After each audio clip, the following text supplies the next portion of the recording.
राम राम दोस्तों।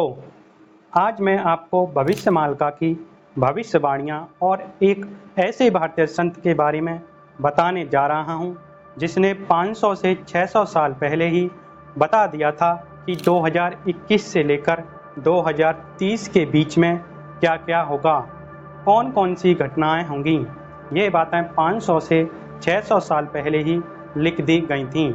जैसे भारत का अंतिम राजा कौन होगा, यानी अंतिम प्रधानमंत्री या अंतिम राष्ट्रपति कौन होगा, सूरज की स्थिति कैसी होगी, भारत और अमेरिका की स्थिति कैसी होगी, तीसरा विश्व युद्ध लड़ा जाएगा या नहीं, चीन कितने देशों के साथ मिलकर भारत पर आक्रमण करेगा, महामारियों की स्थिति कैसी होगी। और ये सब भविष्यवाणियाँ आज सच साबित हो रही हैं। बताया जा रहा है कि संत अच्युतानंद दास ने अपनी योग शक्ति के बल पर भविष्य मालिका को लिखा था। कहते हैं कि मालिका नाम से 21 लाख किताबें हैं जो कि उड़ीसा भाषा में लिखी गई हैं। ये ग्रंथ उड़ीसा में जगन्नाथपुरी के मठों मंदिरों में अलग अलग रखे हुए हैं, लेकिन अच्युतानंद दास ने 318 पुस्तकें भविष्य के विषय पर लिखी हैं। इन किताबों को अच्युतानंद मालिका के नाम से जाना जाता है। हालांकि उनके नाम पर कई लोग अब झूठी भविष्यवाणियां भी प्रचारित कर रहे हैं जो कि भविष्य मालिका में लिखी ही नहीं हैं। भविष्य मालिका के अनुसार धरती 3 चरणों से गुजर रही है। पहला कलयुग का अंत होगा, दूसरा महाविनाश होगा और तीसरा आएगा एक नया युग, यानी फिर से एक नए सतयुग की शुरुआत होगी जिसकी आयु 1000 साल होगी। चलिए दोस्तों, अब जान लेते हैं कि भविष्य मालिका की मुख्य भविष्यवाणियाँ जो भविष्य मालिका में संत अच्युतानंद दास जी ने लिखी हैं। पहली भविष्यवाणी है, किसान खेती का काम करना बंद कर देंगे और जंगली जानवर गांव और शहर पर हमला करना शुरू कर देंगे। दोस्तों, आपने देखा ही होगा कि अब किसान खेती करना कम करते जा रहे हैं और जंगली जानवर अक्सर आप देखते होंगे शहर में बंदर घुस गया, तेंदुआ घुस गया, कभी किसी सांड ने कहीं हमला कर दिया तो कभी किसी कुत्ते ने हमला कर दिया। ये आप आए दिन खबरें सुनते रहते होंगे और ये सब आप अपने आसपास देखते भी हैं। दूसरी भविष्यवाणी है, बदल जाएगी धरती की धुरी, इसके बाद कई भूकंप आएंगे। तीसरी भविष्यवाणी है, आसमान में 2 सूरज निकलने का आभास होगा। यह आसमानी पिंड होगा जो बंगाल की खाड़ी में गिरेगा और उड़ीसा जलमग्न हो जाएगा। चौथी भविष्यवाणी है, समुद्र का जलस्तर बढ़ जाएगा और जगन्नाथ मंदिर की 22वीं सीढ़ी तक पानी आ जाएगा। तब भगवान के विग्रह को उनके भक्त छतिया वाटा ले जाएंगे। दोस्तों, छतिया वाटा उड़ीसा में एक जगह है जिस जगह का नाम इस भविष्यवाणी में बताया गया है। पांचवी भविष्यवाणी है, धरती पर हो रही प्राकृतिक आपदाओं के कारण धरती पर 7 दिनों तक अंधेरा रहेगा। कहा जाता है कि यह घटना 2022 से 2029 के बीच होगी। छठी भविष्यवाणी है, एक ओर प्राकृतिक आपदाएं होंगी तो दूसरी ओर होगा महायुद्ध। तीसरे विश्व युद्ध की शुरुआत शनि के कुंभ राशि में प्रवेश करने पर हो जाएगी और यह साल 2024 का होगा। सातवीं भविष्यवाणी है, तीसरा विश्व युद्ध 6 साल 6 माह तक चलेगा। चीन 13 मुस्लिम देशों के साथ मिलकर भारत पर हमला कर देगा। आखिरी के 13 माह भारत युद्ध में शामिल होगा और यह भारत की लड़ाई होगी। भारत की इसमें विजय होगी। भारत सदा के लिए अपने दुश्मनों को न सिर्फ खत्म कर देगा बल्कि विश्व गुरु भी बन जाएगा। आठवीं भविष्यवाणी है, भारत का आखिरी राजा एक शक्तिशाली हिंदू राजा होगा जो योगी पुरुष होगा और जिसकी कोई संतान नहीं होगी। उसमें विश्व का नेतृत्व करने की अद्भुत क्षमता होगी और वह धर्म के सहारे शांति स्थापित कर पाएगा। दोस्तों, अब आप इसमें 3 लोगों को जोड़ सकते हैं। पहले हमारे प्रधानमंत्री जो वर्तमान में हैं, उनके पास भी संतान नहीं हैं। दूसरा, आप अगर देखेंगे जो प्रधानमंत्री की रेस में हैं राहुल गांधी, उनके पास भी कोई संतान नहीं है। और तीसरे योगी आदित्यनाथ, जो वास्तव में संत और योगी भी हैं, उनका भी कोई पुत्र नहीं है। और कुछ लोग तो राहुल गांधी को भी आजकल संत कहने लग गए हैं। 9वीं भविष्यवाणी है, उस समय जब ये सभी घटनाएं होंगी, उसी समय उड़ीसा का अंतिम राजा गजपति महाराज होगा और इस दौरान भगवान कल्कि प्रकट होंगे, जो युद्ध में भारत का साथ देंगे। यानी जब चीन भारत पर आक्रमण करेगा तो भगवान कल्कि उस युद्ध में भारत का साथ देंगे। 10वीं भविष्यवाणी है, अमेरिका का एक बड़ा हिस्सा जलमग्न हो जाएगा, चीन के कई टुकड़े हो जाएंगे, पाकिस्तान का नामो निशान ही मिट जाएगा, पाकिस्तान के साथ मिलकर लड़ने वाली शक्ति कमजोर और दयनीय हो जाएंगी, रूस एक हिंदू देश बन जाएगा, यूरोप लड़ने लायक नहीं रहेगा, वहाँ की जनसंख्या ना के बराबर होगी। दोस्तों, अब आप सोचिए, इसमें पाकिस्तान का नाम है। आज से 500 से 600 साल पहले पाकिस्तान जैसे देश का कोई नामो निशान नहीं था और उस समय इस भविष्यमालिका में पाकिस्तान का नाम दिया गया है। अब आप इस भविष्यवाणी को क्या मानते हैं, सच या झूठ, कमेंट में जरूर बताना। 11वीं भविष्यवाणी है, यूरोप की लगभग सभी आबादी नष्ट हो जाएगी, अंत में रूस सफलता प्राप्त करेगा, विजयी रूस को आगामी अवतार बस में करेगा। यानी रूस जो है वो आगे बढ़ जाएगा और कई देशों पर रूस का साम्राज्य होगा और रूस बड़ा बनेगा। दोस्तों, 12वीं भविष्यवाणी है, लोग कीट पतंगों की तरह मरेंगे और विश्व की जनसंख्या 64 करोड़ ही रह जाएगी, चीन तबाह हो जाएगा, रूस हिंदू राष्ट्र बन जाएगा। यानी जो विश्व युद्ध होगा उसमें लोग कीट पतंग की तरह मरेंगे। जैसे परमाणु बम या मिसाइलें गिरती हैं तो लोग कीट पतंग की तरह ही मरते हैं। और दूसरी बात, अब भारत की जनसंख्या है लगभग 144 करोड़ और फिर बाद में पूरे विश्व की जनसंख्या 64 करोड़ ही रह जाएगी।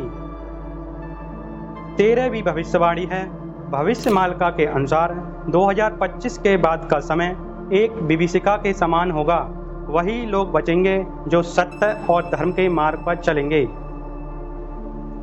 14वीं भविष्यवाणी है, भारत के संदर्भ में कन्नड़ में लिखी भविष्यवाणी के अनुवाद में यह कहा जाता है कि 6 और 7 का योग 13 होता है और इसी में 13 और मिलाने से 26 अंक आता है। इसी 26 के माध्यम से संत अच्युतानंद दास ने भारत पर होने वाले हमले के बारे में भविष्यवाणी की है। शनि जब मीन राशि में प्रवेश करेंगे तब भारत पर संकट के बादल छाएंगे। साल 2024 में शनि कुंभ राशि से निकलकर मीन राशि में जाने वाले हैं, यानी शनि कुंभ राशि से निकलकर मीन राशि में जा चुके हैं।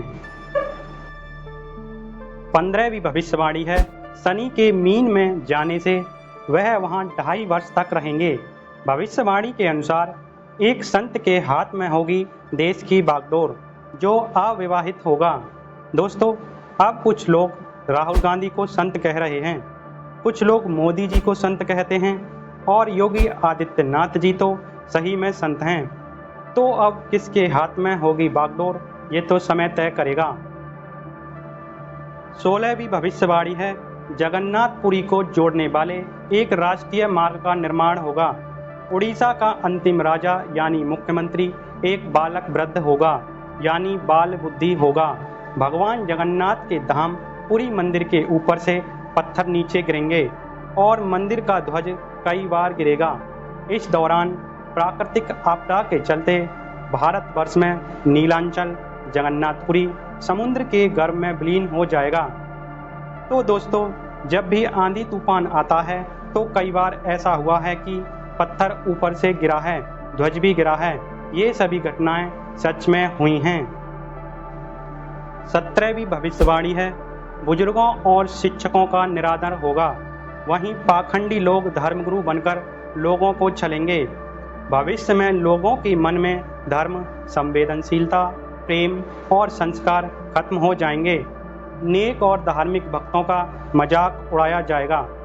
दोस्तों, अब आप देख भी रहे होंगे बहुत से लोग अपने माँ बाप को वृद्ध आश्रम छोड़ आते हैं। शिक्षक भी अब बच्चों को दंड नहीं दे सकते, कानूनी कार्रवाई हो जाती है। और कुछ मार्केट में नए नए बाबा लोग आते जा रहे हैं जो जादू चमत्कार के नाम पर लोगों को छल रहे हैं।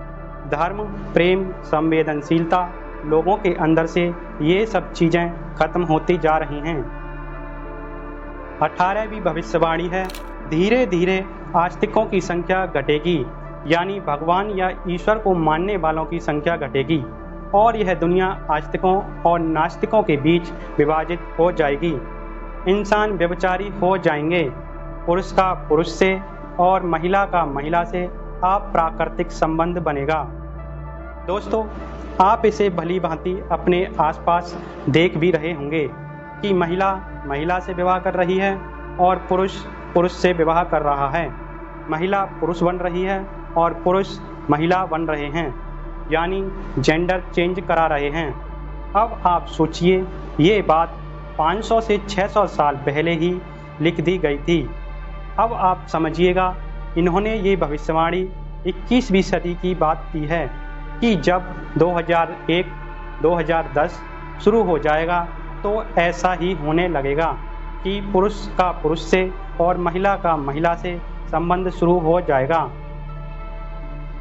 19वीं भविष्यवाणी है, इंसानों के घर पर जानवरों का हमला होगा। आए दिन इंसान और जानवरों में भिड़ंत होते हुए देखेंगे। शहरों में जंगली जानवर घूमते रहेंगे। अब आप देख ही रहे होंगे, आए दिन कोई ना कोई जंगली जानवर किसी न किसी के घर या परिवार पर हमला कर देता है और ये आप अपनी आंखों के सामने देख रहे हैं। 20वीं भविष्यवाणी है, प्राकृतिक आपदाएं तबाही मचाएंगी। विचित्र महामारी और बीमारियां से जनता ग्रस्त रहेगी। अब आप यहाँ पर ध्यान दीजिएगा। दोस्तों, विचित्र महामारी, आप समझिए कि किस चीज़ की बात हो रही है।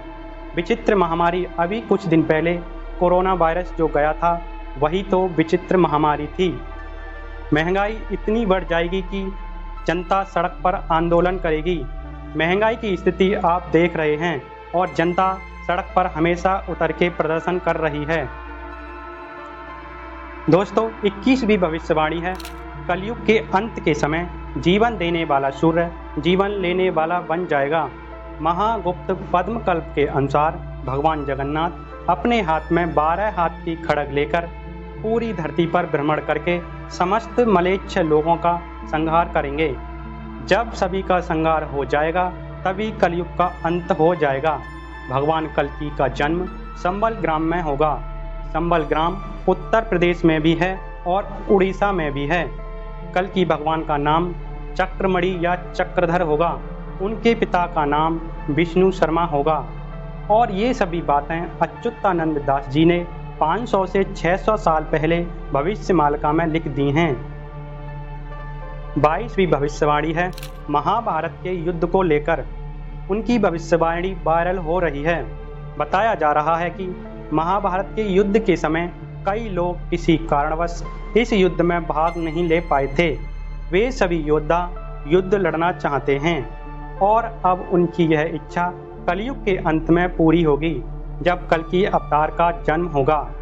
भगवान बलराम भी युद्ध में भाग नहीं ले पाए थे। बलराम जी को ही जगन्नाथपुरी में बलभद्र के नाम से जाना जाता है। कलयुग के अंत में बलराम जी प्रकट होंगे और कलयुग के अंत में महाभारत का अधूरा युद्ध फिर से लड़ा जाएगा।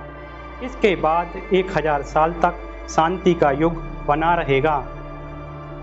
तो दोस्तों, ये थी संत अच्युतानंद दास द्वारा 500 से 600 साल पहले की गई चौंका देने वाली भविष्यवाणियाँ, जिनमें से कई आज के समय में सच साबित होती दिखाई दे रही हैं। क्या ये मात्र संयोग है या वास्तव में कोई दिव्य दृष्टि थी जो आने वाले युगों को पहले ही देख चुकी थी? क्या तीसरा विश्व युद्ध सचमुच निकट है? क्या भारत एक बार फिर विश्वगुरु बनेगा? क्या कल्कि अवतार का प्रकट होना तय है? सवाल कई हैं और जवाब अभी बाकी हैं। अगर आपको ये वीडियो अच्छा लगा हो तो वीडियो को लाइक और शेयर करें और SPL ज्ञान चैनल को सब्सक्राइब करना ना भूलें। और हाँ, अपनी अपनी राय कमेंट में ज़रूर बताएं। क्या आप इन भविष्यवाणियों को मानते हैं? मिलते हैं एक नई वीडियो में एक नई जानकारी के साथ। जय जगन्नाथ, जय सनातन धर्म।